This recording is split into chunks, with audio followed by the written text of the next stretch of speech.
वसुंधरा राजे राजस्थान की राजनीति में एक बार फिर से एक्टिव हो गई हैं और जब जब वो एक्टिव हुई हैं, इतिहास गवाह है कि वो बिना नाम लिए बीजेपी आलाकमान पर निशाना साधती है और जब जब निशाना साधती है तब तब एक नया बवाल खड़ा हो जाता है। तो इस बार कौन सा बवाल खड़ा होने वाला है, किस की सुगबुगाहट हो रही है, हम सब कुछ बताएंगे आपको डिटेल में इस वीडियो में, इसलिए बने रहेगा आखिर तक हमारे साथ। नमस्कार, मैं हूं चेतना शर्मा, आप देखना शुरू कर चुके हैं संवाद भारत का, भारत के लिए। और इस मुद्दे पर बातचीत करने के लिए मेरे साथ मौजूद हैं हमारे editor in chief Varun Bhansali ji. तो सर, मैं आपसे जानना चाहूंगी कि वसुंधरा राजे, ऐसा तो पहली बार नहीं हुआ है कि कभी भी वो बयान देती हैं तो बिना बोले वो अपनी बात भी कह देती हैं और किसी का नाम भी नहीं लेती हैं। तो इस बार जब उन्होंने अपना बयान दिया तो आपको क्या लगता है कि अपना मैसेज उन्होंने आलाकमान तक पहुंचा दिया कि वो आखिर में चाहती क्या है? देखिए, जिस तरह से वसुंधरा राजे ने साफ साफ अहंकार की बात की थी, साफ साफ बिना नाम लिए आलाकमान को बहुत साफ शब्दों में बता दिया था कि बिना वसुंधरा को लेकर राजस्थान में आगे बढ़ने का क्या हश्र हुआ। इस बात को देर से उन्होंने बोला, लेकिन जब बोला तो काफी खुल के बोला।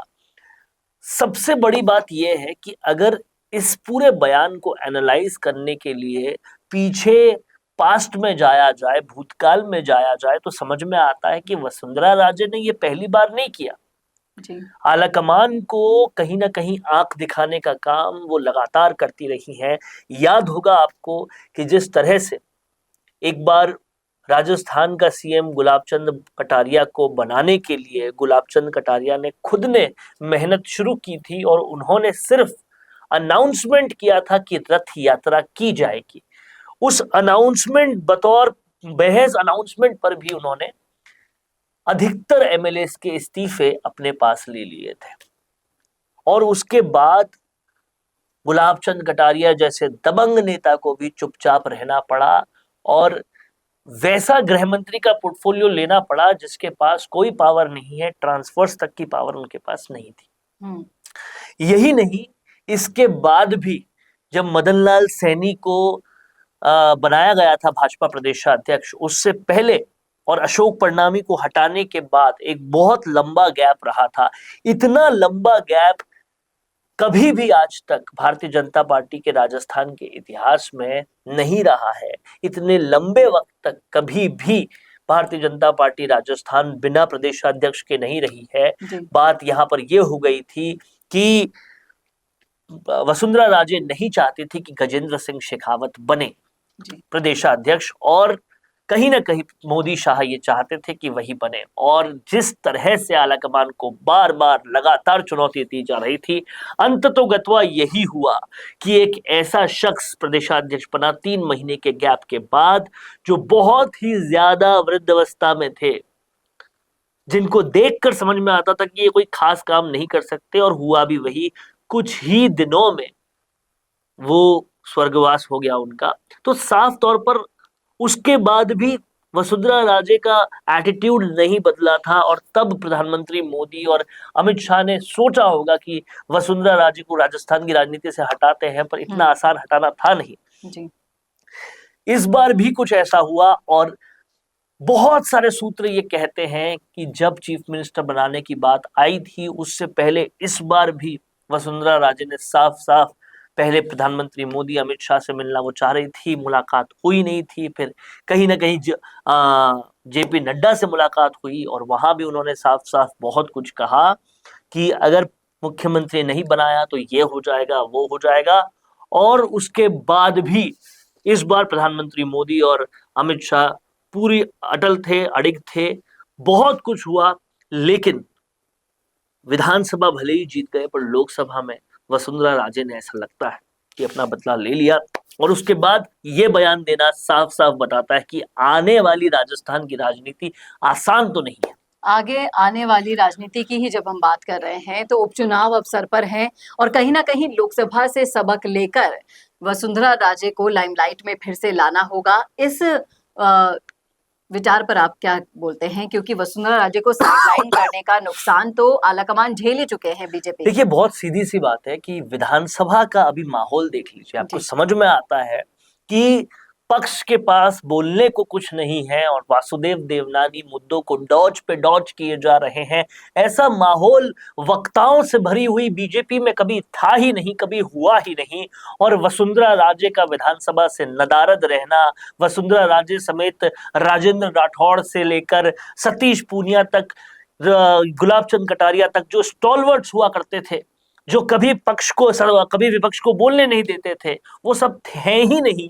तो बहुत मुश्किल हो रहा है विधानसभा चलाना और ये सबको दिख रहा है। वसुंधरा राजे कहीं ना कहीं उपचुनाव से पहले भी पूरी तरह से उनके जो समर्थक हैं वो एक्टिव हैं और वो लोकसभा चुनाव से पहले भी एक्टिव थे, लेकिन बहुत सारे सूत्र ये कहते हैं कि वो बीजेपी के खिलाफ काम कर रहे हैं। आप देखिए, आपको सबूत साफ साफ दिखता है। प्रहलाद गुंजल वसुंधरा राजे का राइट हैंड हुआ करता था। वसुंधरा राजे हाड़ौती संभाग से आती है और प्रहलाद गुंजल कोटा में अपना वर्चस्व जमाए हैं। कोटा झालावाड़ में दूरी भी नहीं है और दोनों एक दूसरे के बिल्कुल पूरक हुआ करते थे, वसुंधरा राजे के राइट हैंड हुआ करते थे। वो भी कांग्रेस में चले गए। इससे साफ समझ में आता है कि वसुंधरा राजे बीजेपी से न सिर्फ नाराज है, बल्कि हो सकता है कि उनके खिलाफ भी काम कर रही हो। तवज्जो कहीं ना कहीं देनी ही पड़ेगी। और वसुंधरा राजे जिस तरह से ना बीजेपी के किसी कैंपेन में आ रही है, ना कुछ बोल रही है, ना विधानसभा में आ रही है, उससे साफ समझ में आता है कि नाराजगी बहुत जबरदस्त है। लेकिन नाराजगी अगर इतनी है तो आज जब वो दौर चल चुका है कि आप नाराज हैं, अगर आपकी विचार मेल नहीं खाते हैं, अगर आपका ट्यूनिंग नहीं बैठता है, तो आप पार्टी छोड़कर दूसरी पार्टी में चले जाते हैं। तो वसुंधरा राजे ऐसा क्यों नहीं कर रही?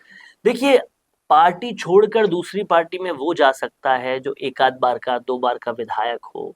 वो जा सकता है जिसकी आदतन ये आदत रही हो पार्टी टू पार्टी बदलना।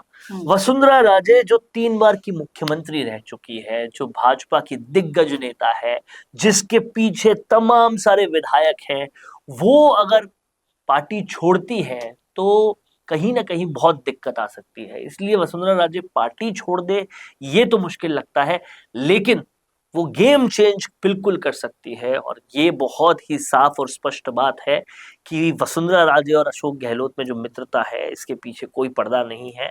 सबको पता है ये चीज, और उस सब के बावजूद उनका बिल्कुल भी बीजेपी में सक्रिय नहीं होना, ये सारे डॉट्स मिलाकर देखें तो बहुत खतरनाक सिचुएशन आती है। और ये खतरनाक सिचुएशन को फेस करने के लिए अब किरोड़ी लाल मीणा जैसे एक्सपीरियंस नेता भी नहीं है। जी, किरोड़ी लाल मीणा के जिस तरीके से इस्तीफे को ज्यादा महीने भर से भी ज्यादा का समय बीत चुका है, कुछ फैसला नहीं आ रहा है, तो आपको क्या लगता है कि यहाँ कहीं ना कहीं तार जुड़े हो सकते हैं? कहीं वसुंधरा राजे इस गेम के पीछे? देखिए, वसुंधरा राजे और किरोड़ी लाल मीणा दोनों बहुत ही एक दूसरे से जुदा है और दोनों की कुछ खास बनती नहीं है। लेकिन ये साफ है कि पूरा ईस्टर्न राजस्थान जो है वो नाराज है और वो किरोड़ी लाल मीणा की पूरी समर्थित जनता है। वो नाराज, किरोड़ी लाल मीणा नाराज, इसलिए यहाँ पर वो नाराज है। लेकिन इसका ऑल इन ऑल इम्पैक्ट ये हो रहा है कि बीजेपी के पास लोकप्रिय नेताओं की फहरिस्त में अब शायद कोई बचा ही नहीं है। और ऐसे में वो क्या करेगी क्या नहीं, ये बहुत ही ज्यादा क्रूशियल है। तो वसुंधरा राजे को मनाना बहुत जरूरी है। इसकी कोशिशें भी हुई, भजन लाल शर्मा उनको मिलने गए, उनसे बात हुई, लेकिन उसकी भी फोटो आउट नहीं हुई। ऐसी बहुत सारी चीजें हुई जो अपने आप में एक बहुत बड़ा प्रश्नवाचक चिन्ह खड़ा करती है। जी बिल्कुल। और इसी के साथ साथ जिस तरीके से आपने कहा कि लोकप्रिय नेताओं की फहरिस्त कम होती जा रही है और नाराज नेताओं की फहरिस्त बढ़ती जा रही है, अब देखना दिलचस्प होगा कि ये नाराजगी दूर हो पाती है क्या नहीं। किरोड़ी लाल मीणा को लेकर अलग नाराज है लोग, वसुंधरा राजे की नाराजगी भी बहुत बड़ा इम्पैक्ट डालेगी आगे आने वाले उपचुनावों में। पहले डाल चुकी है पहले के चुनाव में और आगे आने वाले उपचुनावों में भी डालेगी। तो इन तमाम तरह की नाराजगियों को दूर करके बीजेपी किस तरीके से राजस्थान की राजनीति में आगे बढ़ती है, ये देखने वाली बात होगी। अगर आपने सुना है पूरा वीडियो तो आप बताइएगा जरूर, क्या रखते हैं आप अपनी राय इस मुद्दे पर, लिखिएगा जरूर कमेंट बॉक्स में। कैसा लगा वीडियो बताना ना भूलेगा। और ऐसे ही और वीडियोस के लिए देखते रहिए संवाद भारत का, भारत के लिए। नमस्कार।